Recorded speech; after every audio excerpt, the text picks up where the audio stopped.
Terima kasih pemirsa yang masih bersama kami. Awal tahun, harga sembako di pasaran mengalami kenaikan.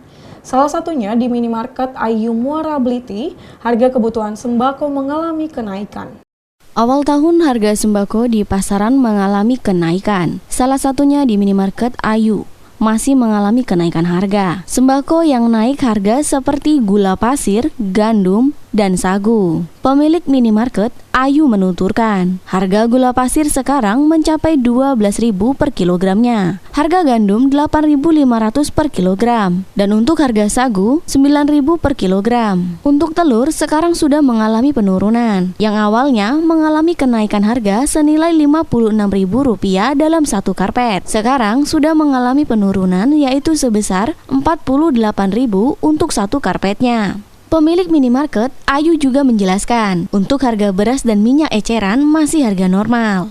Harga beras medium yaitu Rp205.000 untuk 20 kilo dan untuk yang 10 kilo seharga Rp105.000. Untuk harga minyak eceran masih normal, belum mengalami kenaikan harga yaitu sebesar Rp17.000.